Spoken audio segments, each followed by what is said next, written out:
This video is brought to you by the Disc Golf Nerd Patreon support team. Go to patreon.com/discgolfnerd. What's up, everybody? Welcome to the Disc Golf Nerd Plastic Podcast. We got Andy in studio again. Hi. To help me work through, hopefully, a good chunk of the rest of these questions that you guys submitted for my 7,000 subscribers giveaway contest. I'm actually sitting at over 8,000 now, so stay tuned for a new giveaway for that as well. Andy, anything to touch on before we get into these? Anything you want to say to the people? I hope you enjoy all of my wrong opinions on everything that's asked. Okay. And without further ado, you know what I love? I'm about to do it right now when people say without further ado, and then they add a minute more ado right before that. Okay. First question comes from, this is just a comment from Matthew LaPlante. Says, years ago, you gave away 2 soft magnets. One of my friends won them. Oh, that's rad. That was from my 100th disc review was the soft magnet. That was pretty cool. Let's hope I can get even with him and win this one. Well, Matthew, I don't think you did win. That contest was a long time ago. But stay tuned. Lots more to come. Okay, Matthew Palmer asks, this is up your alley, I would say. Are there any gadgets or apps that you use to help you with improving your game while playing? You like to utilize UDisc. Will you tell us how you like to use that for your practice rounds? I actually don't, but James is the UDisc person. Okay. He does it, but I do have it, and I do use it occasionally. I can't think of any other gadgets or apps that I would even use. Maybe a rangefinder if I felt like I needed it.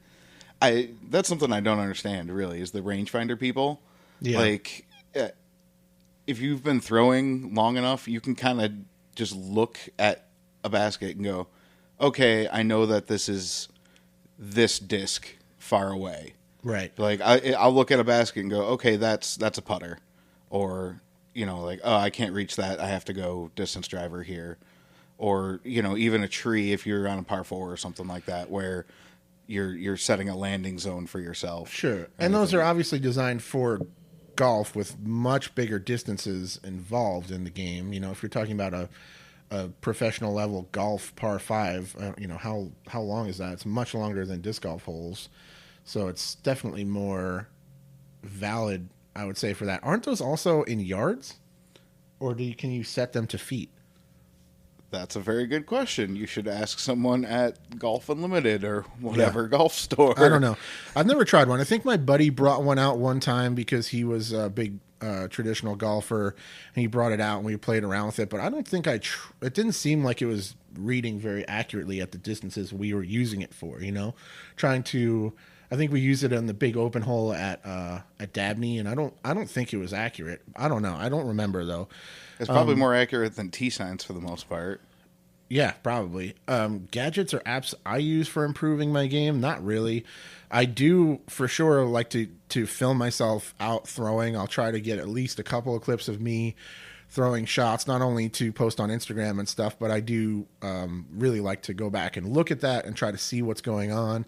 Even when the shot was unsuccessful, that's helpful to look at it and see what you did. Oh, I yanked it here, or I could see that I reached back on hyzer and I pulled through on slight and hyzer, stuff like that.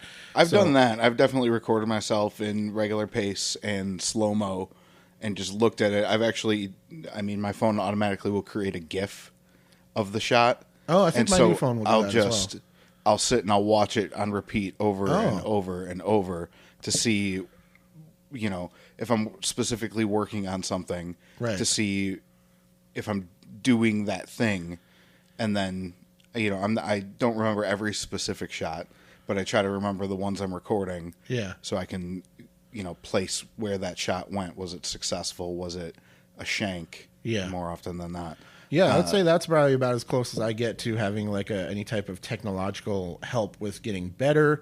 Gadgets that I use out on the course. I have that M Retriever that I reviewed here. I really like that thing. It's coming handy. That thing is awesome. Yeah. That is the best disc retriever I have ever seen. It's super legit, and it's been definitely saved us some plastic, and it's not only for times when you don't want to go swimming or something, but sometimes you just don't want to climb down a slick, muddy embankment or something. Even if it's on dry land, it's nice to be able to just reach down and grab it sometimes, even if I could walk around and get down there and just pick it up it's easier to just stay up where I am and just reach down and scoop it up. And yeah, Well, that when thing's we been were really at Milo fun. the other day, and Anthony threw that A2 FX7 V5 whatever Prodigy thing, and just was flat refusing to get it because it was down such a sheer cliff on the monster hole. Yeah. It was real easy to just hop over the little fence and extend that thing out to its 450,000 What is it? It's foot length. 15 feet or so. It's pretty sweet. I don't know. It's long and Yeah. it's strong. I actually And want it's bound to get the discing on. pretty soon I'm going to try to put together a beginner video for people talking about other stuff that you might want to have in your golf bag, like other disc golf gear other than discs, just to kind of break down some things that might be helpful. But that retriever is definitely solid. You can check out the review if you're interested. Moving on, Matthew Tassar, what are Lots one of or Matthews. two staple discs of each big brand that you would suggest for a player to try that is a very one brand minded player? Okay, this is easy. Innova, Rock, T-Bird, AVR, Destroyer. I know that's not more than one or two. Discraft, we're talking Force, Undertaker in my book, Buzz. Yeah, got to be a Buzz. Zone. Challenger, Zone. I will say Luna because I love it, but you could pick Challenger or Luna. I guess it doesn't matter. Roach, if Sure. you're into that. Yep. I would obviously suggest the magnet for soft magnets. DD, Raider, Truth, Escape. EMAC Truth, Escape, good one. Judges are great. Felon, Yeah, Felon's a Warden. great disc. What else do we got? MVP, I would say. Oh, actually, they've kind of gotten rid of some of the molds that I really like. But I would say the Axiom Envy, fantastic disc. The Proxy is a great flying a disc. The Matrix is a great disc. I tend to like most of the ones in the Axiom lineup. The Deflector is solid. There's so many discs out there. Who else? Wizards for Gateway for sure. Wizards and Voodoos and all their putters are pretty solid. What was that other one that we reviewed that was really good? The Prophecy. Yeah. The Prophecy was legit beaded mid-range, kind of like a rock with really nice distance and control. That thing went way farther than it was supposed to. Yeah, it felt like it was going to be beefy and kind of like just want to get to the ground with that really stiff plastic that we tried, but that thing flew really, really nice. Let's see, what other manufacturers are we forgetting? Prodigy, I would say the A2 is legit. And the MX3 is MX3 a really definitely. Nice disc. The X3, I think, as well. X3 is the one that Anthony's been bombing lately, I believe. Is it the F2? I know they just released FX2 or something like that, but the F2 was definitely solid. The F7 was a great understable fairway. Yeah, and you can't go wrong with the just straight up M4. The original prototype M4 was the first Prodigy disc I ever threw when it came out, and that disc was really great, like a kind of Buzz SS type flight to it. Really nice disc. And let's see, Latitude? For Latitude 64, I would say I really love the Caltrup. I love the Fury for understable shots. The Gobi is out of production, but it's a great disc. I really like the Compass. I feel like they make really solid mid-ranges in general. The Anchor, one of my favorite discs. So Compass, great. Anchor, solid. Yeah. Mercy for putter, in the my Pure, opinion. Opto Pure is unbelievable great. throwing putter. Fuse. Duh. Yeah. Fuse. Yeah, the Fuse has become a staple in my bag like almost immediately. I've been getting at least one good shot around out of that disc every time. I just, it's really working super well. I almost aced 9 at Rockwood with that thing yesterday, out around the tree, and it came in just super close to going in. That was awesome. Okay, yeah, that should do it. There's so many different discs out there. Right? If you have any other specific questions or whatever, you can reference my reviews. Obviously, I've reviewed probably every single disc we just mentioned or close to it. And if not, I've probably tested it. So let me know, and I can give you some more specific examples if there's like a type of disc in particular that you want to try. But if you look into those molds from different brands, I think you'll be happy with the results. And, just for the record, everybody's making great stuff, I think. I've reviewed more discs than anybody, and I've tested so many different brands, and everybody's doing good work and making good flying stuff. It's just a matter of what you want to try and what you're looking for. Okay, Max Garcia, why don't you play more tournaments? I bet you do better than you think. why don't I play more tournaments? One of the main reasons I don't play more tournaments is that a lot of them are 2 days, and a lot of the ones that are 1 days are like, there's a lot of like goofy events around here. I don't know if I think we've talked about this before, like, team events and like skill challenges and all kinds of like goofy stuff, doubles and all that kind of stuff. And I wish there were more just like regular kind of 1 day, 2 round singles events. Well, they're just all sanctioned. Right. And that's fine. But even then, like when I look through Disc Golf Scene and the other places where Oregon tournaments are listed, also a lot of them tend to be south for some reason. Like there's a lot of events in and around the Salem area and not as many in like the Portland area or closer to where I play. A whole diatribe on registering for events in the Portland area and how that I could go on. Spread out over, and how it's the dumbest crap ever. Pick so one hard. and stick with it. Right. It's really not hard, people that run Portland events. And yes, I know if you don't like it, run your own event, but whatever. Sure. I'd pick some other weird website, or I'd make my own, like 5 disc golf or something stupid. Now it's like what? There's 4 disc golf. There's Disc Golf Scene. Disc there's Golf Facebook, United. Just Facebook events. Disc Golf United. It's kind of tricky to figure out where different events are happening and when. But anyway, that's mainly the reason. I work in the kitchen industry, so I'm almost always working one of the 2 days of the weekend.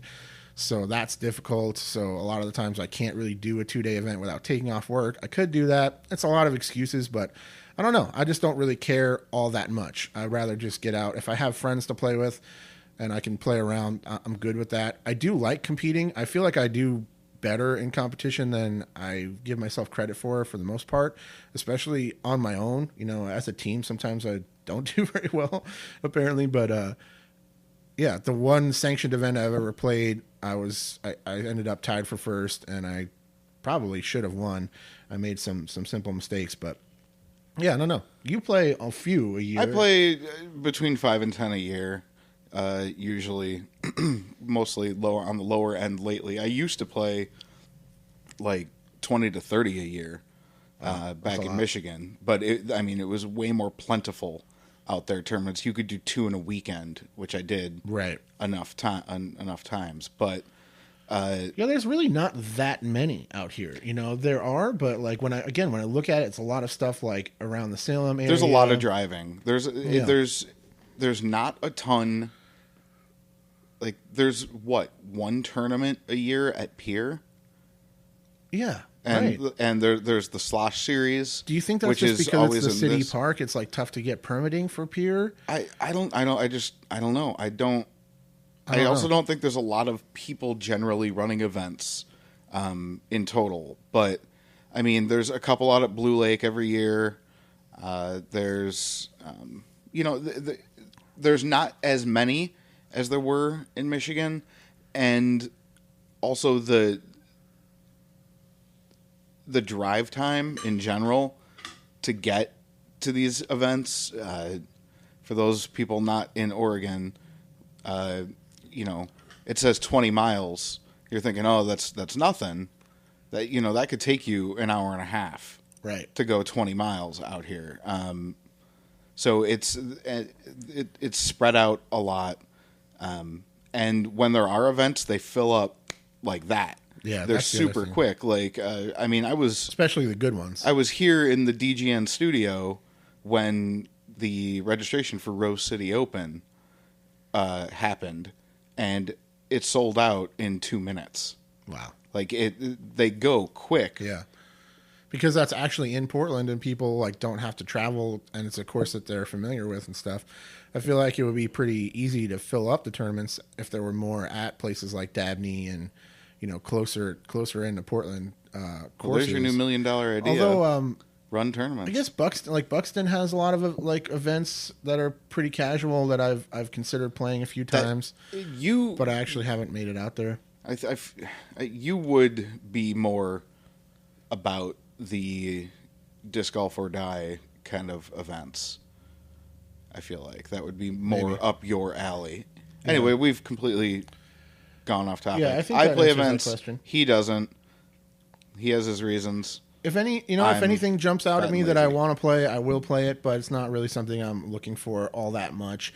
The other thing is with the amount of time I spend running this channel and stuff, if I have a nice weekend day to get out and play some golf, I'm usually just wanting to go throw my discs, have fun, throw extra shots with review discs, maybe do some filming, and just kind of do it on my timetable. I don't want to have to set an alarm clock on a Saturday at 7 a.m. to go out and play disc golf on somebody else's schedule and all that kind of stuff when I could just get up, go to any of the beautiful courses in the area that I want, and just move on from there. What's that?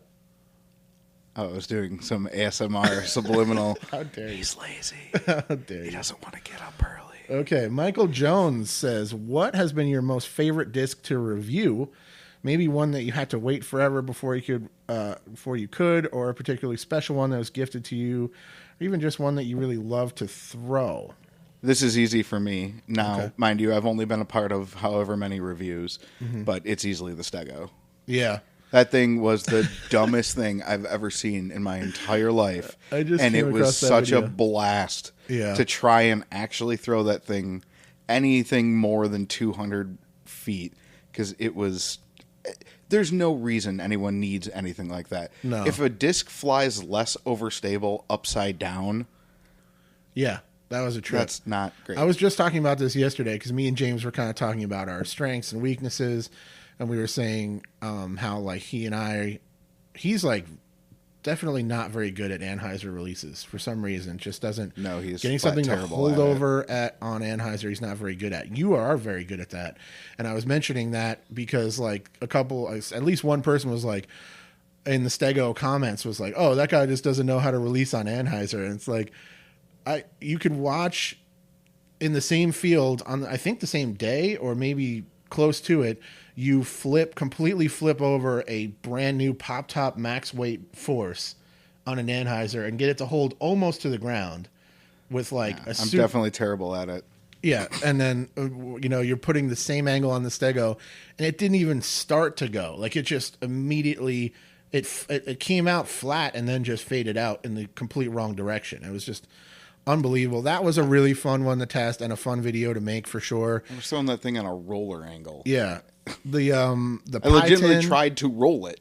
Looking back, I think reviewing the Frisbee's pie tin was definitely one of my favorite reviews that we've done. That was a fun day. That was super fun.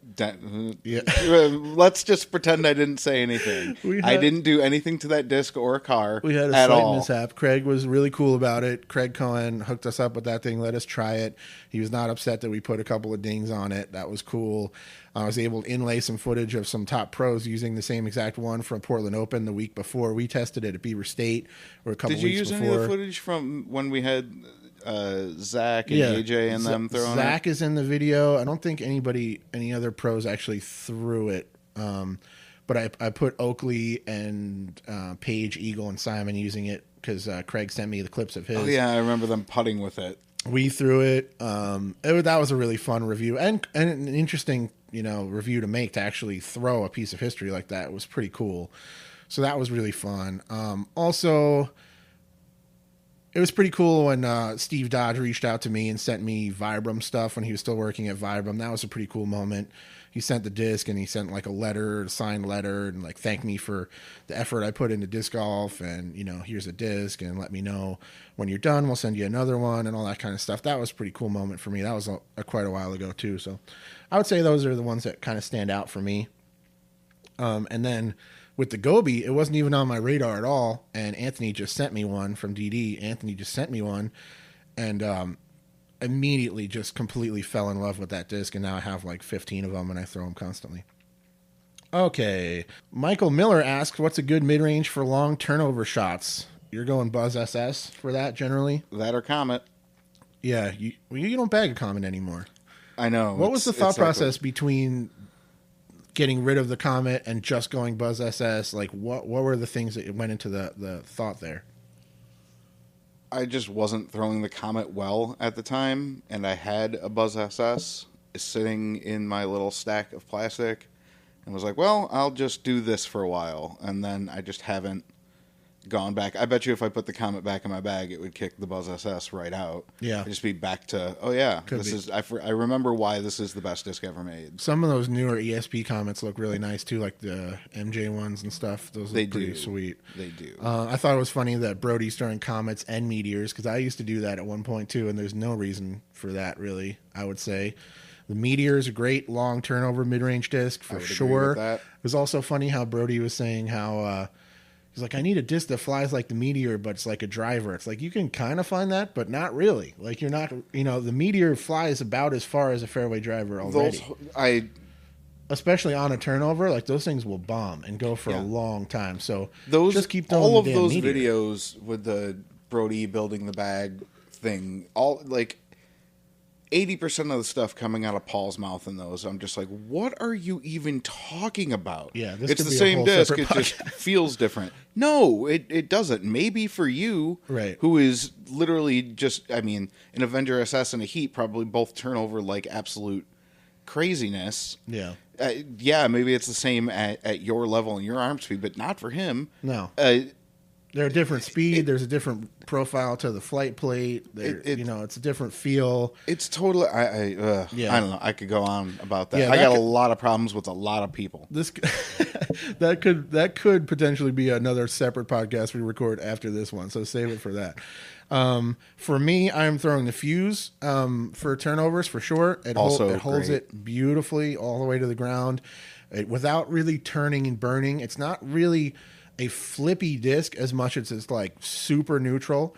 So I have to start it on anhyzer for the turnover, or I could probably throw it flat and really hit it and get it to move right, but it's just that much easier. Just put it on a slight ante and just let it hold it all the way down. It flies really great for that. Meteors definitely work well. Buzz SS is great. The Gobies definitely will hold a turnover, especially if you're good at putting them on that anhyzer, but they're a little bit more stable than a Fuse. So you have to give them just a touch more angle. And I've always found a Compass actually to hold angles really well, including a turnover, especially if you find like an Opto one that's a little bit broken in. That'll be a great disc for that shot. If I had to give one piece of advice for that, if you're looking for a long turnover mid, is to get your neutral mid, your stable mid, and beat one up. That way you are so familiar with that disc because you've thrown it so long to get it to beat up like that, that you know exactly how that disc turns. Maybe even start baseline. Like if you like to throw rock threes, get a DX one and beat it up till it starts flipping. Then it'll feel similar in your hand to your stable one, and you can kind of layer it in the bag. That's another thing that I've recommended on this channel a million times is layering discs that you're comfortable with.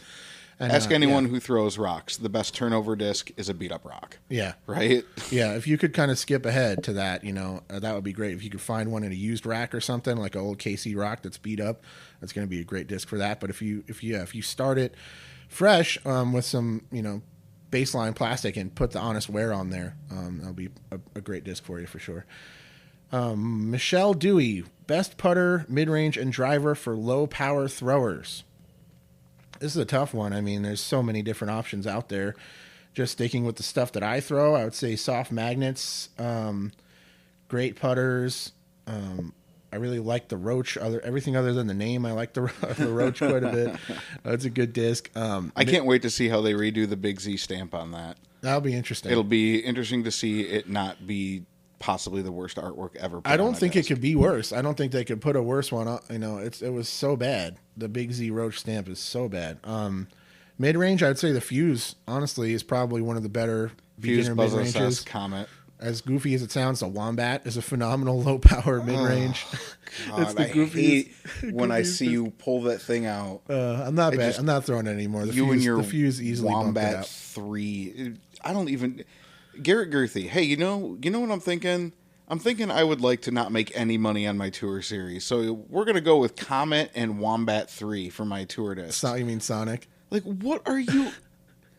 oh my God. Yeah. I honestly, it's funny because when the Wombat 3 came out, somebody reached out to me because at the time I was bagging the G-Star Wombats, and somebody was like, oh, you like the Wombat? Are you going to review the Wombat 3? And I was like, oh, sure. I thought it was a joke. I legitimately thought it was a joke. And then they're like, no, like they released a Wombat 3. I'm like, what? Like, why would you release another Wombat? Like, who was Coming soon throwing from the Wombat Innova, in the first The place? Skeeter 3. Yeah, like what? That was a weird one for sure. For I'm the not love saying it's of a bad all that disc. is unnecessary. I've thrown it. It's a fine disc. You I found the bagged it Wombat for a 3 to while. be flippier than a regular Wombat. The G-Star Wombats are a little less touchy in my experience. Anyway, So low power discs. Let's think driver. driver, I would say Fury. Driver. Yeah. Oh, Fury. Yeah. Sorry, I'm thinking Fuse for some reason. No, I already Sorry. said Fuse for the I'm an mid-range. idiot. Comets, Fuse, what else? Buzz is always a great mid-range for anybody, really. Drivers. We're talking Heat, Leopard. Yep, definitely Leopard 3. What's the flippy? I say flippy, but it's not like super flippy. From DD Fairway Driver. The Escape? No. Oh, the Maverick? Maverick would be a good option, Maverick too. would be a good option. Escape is a good disc. It's just going to be a little more on the stable side, but definitely very throwable for newer players, lower arm speed players, and just folks that don't throw very far with a lot of speed. The Escape is a really great disc that has a ton of glide and flies good. The Fury is definitely great. The Saint is a good flyer. Avenger SS, I've got those in the hands of newer players or folks that don't throw very far. Those fly good. Dude, did you see I posted to Instagram this morning that Air Underworld? Oh my god, that thing was flippy as It all was hell. crazy. We rolled up and it was just sitting right there on our way over to the field to film, and I picked it up and I was going to call the number or whatever, but we had the camera rolling. I was like, I'm going to throw this thing and see what happens. I put it on a pretty firm hyzer and it just rolled completely over and turned to burn, hit the ground. Like, whoa. That thing was super, super flippy. But the Underworld, I don't know if I would necessarily go with an Air Underworld. I think a regular one is more than understable enough. But yeah, that's some stuff you could look into for sure. And anything from the easy to use line from Latitude 64, the Diamond, the Jade. They have a new one coming out called the Sapphire. That's like a little bit of a step up from those. Those are really great discs as well. One thing I will say, if you're a low power player, you don't need a distance driver. Your Right. distance driver should be something speed 10 or less. Yeah, your distance driver should be a Fury, an Escape, Yes. a Valkyrie, something 9 speed, something along those lines. If you can't break 300, that's where you need to live until you can. Yeah, I would say so as well. Okay, Miko Talia. If I happen to win and shipping the disc to Finland is super expensive and troublesome, it'd be nice to give the disc to charity of some sort. Oh, that's awesome. I have actually sent some discs overseas, and it's not that expensive using PayPal shipping. It cost me definitely more than in the U.S., but hasn't been a huge problem. So I definitely value my European viewers and viewers from other parts of the world. So definitely feel free to enter the giveaways. Michael Reddig, could you review the Viking Berserker? Love to get your opinion. Viking discs, I did. Did I review any of those? You had one, but... Oh, I did the Ragnarok, I think. Did you actually review it, or was that one of the ones that was like, I don't have anything nice to say? No, I remember it being okay. I think I did review it. And I'm going to go Google it because I can't remember sometimes. I'm going to have to go search my own videos right now because that's how this has to work at times. I've done so many reviews that I literally can't remember all of them at this point. Viking discs, disc golf nerd. Yeah, yes, I in fact did review the Viking discs Ragnarok 2 years ago. I heard from somebody that the Viking discs were like low stock. They were having trouble getting them into the United States. They didn't quite have enough of them to go around to the different retailers and stuff. Not exactly sure how that all got sorted out, but I definitely could be interested in looking into some Viking plastic again in the future. All right. This one just says Nick, NIC. When did you start playing disc golf? 2005. Damn, son. I don't know. Quite a while ago at this point. I don't remember. It was right around the time I moved to Portland. What year was that? I don't know. It might have been 3 lifetimes ago for all I know. It's been a while, though, for sure. I was telling James. James has never hit any aces or... he did hit chains. Wait, James doesn't have an ace? Not one? No. Just at Vance and Rockwood is what I was going to say. Oh. He's never hit any of the holes there. And I got my first ace at Rockwood. And I think that was like 2009 or something. That was quite a while ago. Nicholas Fink says, did you ever play Majora's Mask? Yes, I Yes. did.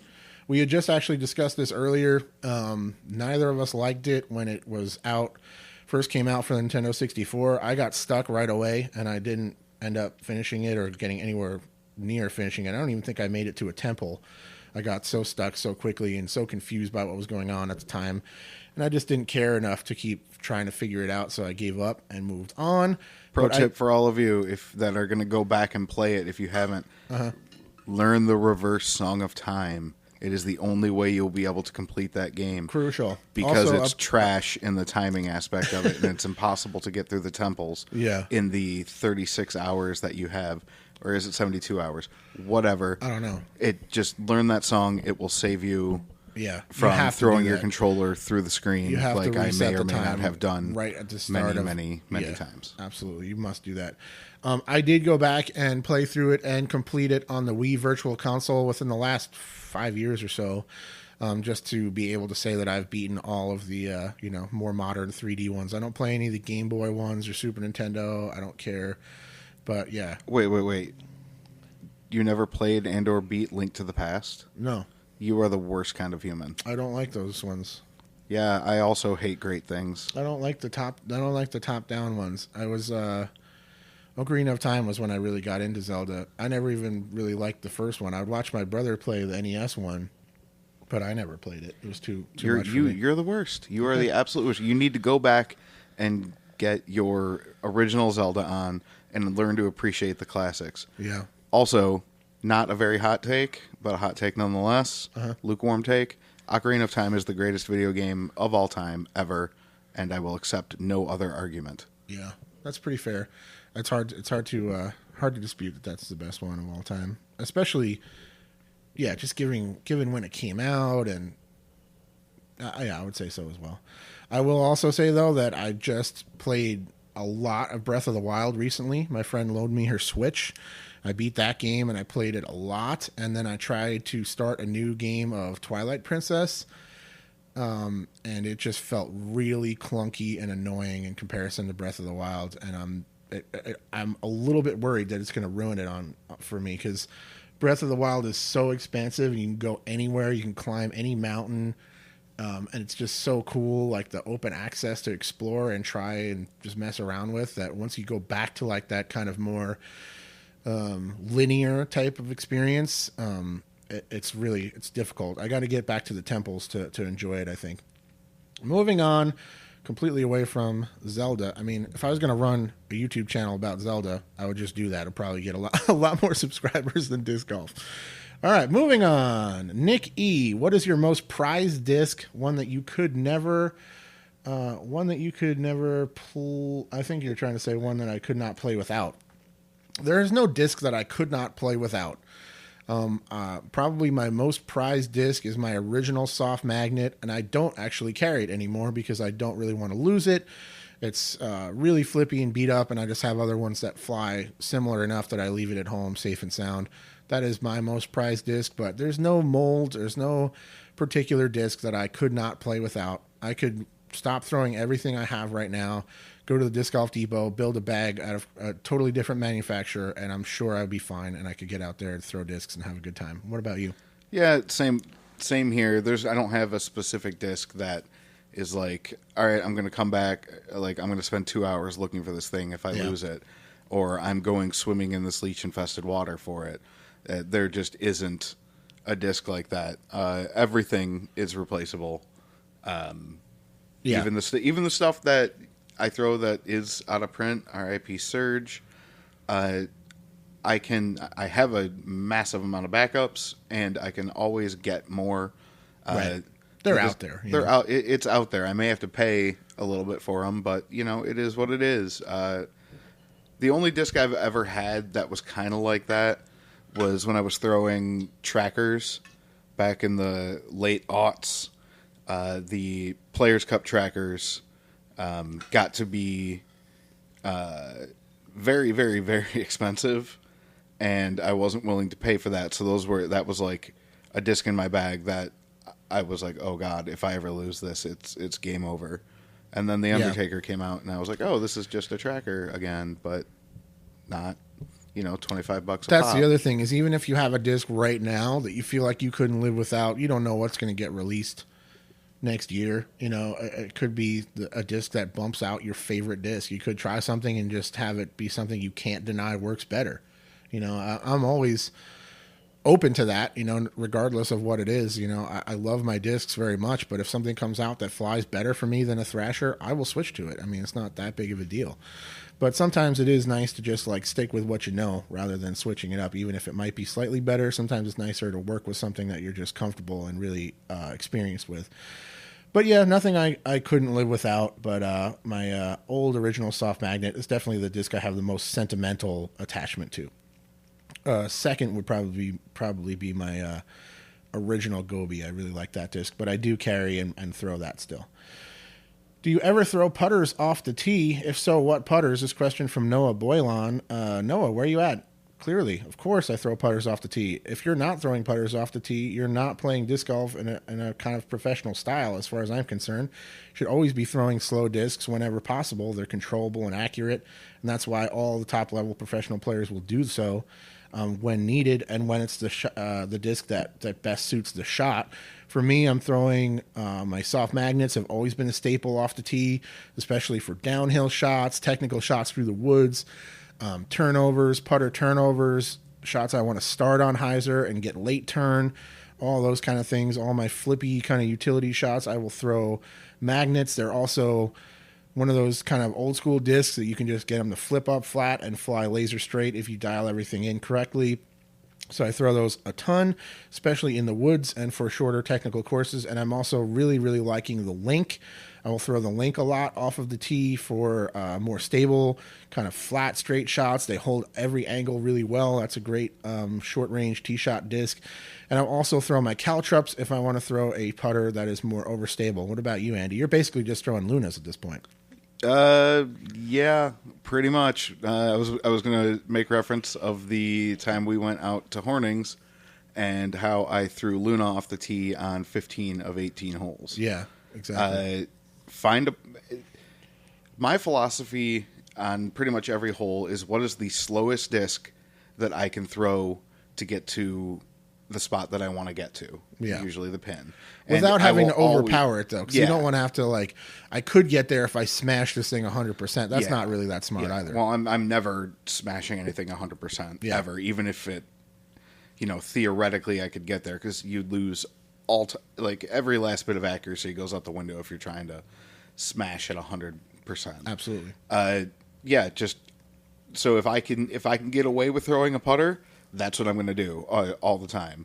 If I have to bump up to mid, then I have to bump up to mid, but it's the slowest possible disc for the shot every time. Yeah. So you're basically throwing standard stock Lunas a lot, and you also have the ESP one that you throw. You do have a zone, but is that a putter? Is that a mid? It's kind of subjective. Yeah, I mean, and the zone doesn't get thrown nearly as much as other people seem to throw the zone. Yeah, and your ESP Luna is almost as stable, not quite, but it's plenty stable. It's plenty stable to handle a good tug. Yeah, maybe you just want to give it a little bit more hyzer, if you want it to really bite in. But yeah, absolutely, throw putters off the tee. I mean, I've been recommending that on the channel forever, and I'll stick by that. I mean, it's really, really effective, and also, if you want to learn what's going on with your form and stuff like that, putters are really good tools to show that. If you get out in the field, film yourself throwing some putters and see how they're coming out of your hand, are they wobbling, all that kind of stuff. Like, it'll give you a good indication of how your throw is doing. Throwing putter is absolutely crucial for sure. This one comes from Pierce. I assume this is Paige. What is your all-time favorite disc? Discraft soft magnet for sure. What about you? That's a really good question. Z-Buzz. Got to be a Buzz, huh? It's got it has to be. It's the disc I learned on. It's the mold that I have thrown more than any other mold, maybe Comet, but it will always be in my bag because I'm never getting sponsored by anyone. So it's a staple. Anyone that throws Discraft usually starts with the Buzz. Yeah. Because it's just, it's a perfect mid-range. It's straight, It'll hold an Annie. It'll hold a Heiser. Z plastic is incredibly durable. There's no other disc I could say is my favorite other than a Buzz. Fair. And you throw them really well as well. Oh, you're so kind. This one says Jake Johnson. It's a comment and a question. Let's get into it. Hi, DGN. Just wanted to say thank you for your amazing tip videos. Just started playing disc golf on July 2nd, and they have helped me immensely. So that was very recent, I think. I forget when I posted that video, but okay, cool. Thank you for the guidance that your videos have given me through my first month. Absolutely loving the sport. Also bought a magnet after seeing how much you love it. I absolutely love it as well. Definitely in the bag. Question, what is your main reason for starting the channel? Also, what are your thoughts on the Roadrunner? I've been loving it as my first disc, and it was my dad's before that. Roadrunner, great disc. Another one that would be a good one to try. Yeah, low power. For lower power players, or if you want to check out some Innova. A Roadrunner is a great disc for Heiser flips, rollers, turnovers, It's straight really shots for good low for power. Rollers. Really good for rollers. Something about the convex rim, the design of the rim. Yeah, it really rolls on the ground nicely. I really like a Roadrunner for that, for sure. My main reason for starting the channel, money. Yeah, it was just loads and loads of AdSense dollars. We're talking at least a couple double cheeseburgers from McDonald's. At least $3 to $4. No, I don't know. I don't really know. I was probably just bored. It started with an in the bag video. That was like basically the only type of disc golf media that was out in those days. You know, you had a couple of people posting tournament footage and stuff, but there were no real disc reviews. There were no real just amateurs out throwing discs, and you know, all the different things we see now. There wasn't really much of that in those days. You had in the bag videos from pros and very few amateurs here and there. I liked watching them. I figured I would make mine. And then for some reason, people found it, watched it, and started subscribing to the channel. And then I was trying to come up with other things to make. My original few videos were information based, like understable, overstable. And I just decided that why not try to explain some of the concepts that I didn't understand when I started, so that hopefully other people could use that and kind of jump ahead a little bit without having to figure all that stuff out on their own. Again, there wasn't that much information out there in those days. You had like the old Discraft Clinic videos. That was about the only instructional content that you could really find that was worth watching. There's a couple other ones that were like real bad. We went back and watched like some of the funny, horrible advice. Village ones. Expert Village. You want to throw down on a downward angle. Oh, that is classic. And then he throws and it's like just dead straight into the ground, and like stands there. Is like, that was a great perfect throw. I went about 112 and it went straight into the ground, rolled left 30 feet. It was That's just not perfect. a disc. Oh man, there was that other guy from Eugene that was like real cringy on Expert Village. Anyway, so yeah, I posted that stuff, and then the reviews started to happen because I decided I needed, if people are going to subscribe, I needed something that I could always have a video to make about. And there's always a new disc, you know, and here I am, you know, 220, 230 discs later, and there's still so many that I haven't tested, and that more new ones coming out all the time. So I think that was actually a pretty smart call. Moving on, Rodney Lane. How far are you throwing the Thrasher? I've been throwing a Crank and Punisher, but can't get them much more than 330 on slight Heiser. Thrasher turns over very quickly for me. I'm not throwing it very far. I would say I probably top out around 330. 330, 350. 350 on a real good yank, depending on how I'm feeling and the wind and all that kind of stuff. I don't throw very far at all, but I kind of rely more on overall accuracy, and my short game is generally pretty solid. You know, getting up and down is pretty doable. I've been wacky as hell lately, but that also comes from trying different things and trying to get better and whatever. Also, if you're throwing 330, you probably shouldn't be throwing a Crank or a Punisher for that matter, except maybe the Punisher for Heisers. Yeah, if you're throwing long Heisers with the Punisher. I mean, if you had it broken in, or maybe I haven't tried the big Z ones; those might have a little more flip. I don't really know. The Crank, I can't really get out there very far. I have to throw it on slight Anheuser to get it to fly as far as my Thrashers. The reason I throw Thrashers as well is that I default to slight Heiser releases always. So, you know, if I threw them flat, you know, closer to full power, like trying to get out there, I would probably roll them over a lot too. I start them on hyzer and then get them to stand up and work over, or I throw a little bit. I've fleshed out some of the more stable ones that I can use for certain shots. If you like the feel of the Thrasher, but you find it's a little bit too flippy, you can look for some of the more overstable runs. The prototype ones that came out, you can still find those. They're flat and stiff, definitely much more stable than your average Z or big Z one. Stay away from the ESP ones. Those are really understable. And then the Crystal Sparkle. Were they Ledgestones? I think they were Ledgestones. Ledgestone last year they put out Glow Sparkle Z Thrashers. Those are money. They feel great, and they're very overstable. Probably every bit as overstable as a Punisher, honestly. If not more. Yeah, those things were quite beefy. But if you broke one of those in, that would probably be a good disc for you. Yeah, they probably bomb. But yeah, if what else would we recommend for this gentleman that's between that stuff? Well, if you're throwing 330, you're going to want to be in the 10 to 11 speed range is probably where I would say. Yeah. So you want to look at a Wraith. You want to look at even an Orc or a, Sure. I suppose the Thrasher is pretty close to a Beast, but so as far as like in the Discraft lineup though, maybe you want to club down to like an Undertaker and throw that. That's a disc you can throw pretty flat. Vulture. A Vulture. Vultures get out there much farther than you'd think they would. That's true. Based on how stable they are, too. And if you beat in a Vulture, you find a little bit more flippy run, that could be good. I don't think an Onyx would be a terrible disc to try. They're a little bit more on the overstable side, but if you find, again, maybe a little bit like a 165 or something that'll have a little more ride to it, there's a lot of different options out there. But yeah, the crank, if you're not throwing very far, the crank's going to be a tough one to get out there. But if you do have the power, if you build up to the power, you can smash a crank. Those go really far, based on my review and our testing of it. That's it for this episode of the Disc Golf Nerd Plastic Podcast. Stay tuned for part 2 coming up soon, where me and Andy will answer all of the rest of the questions in the queue. Thank you so much for listening. I'll check you all very soon. All right, cheers.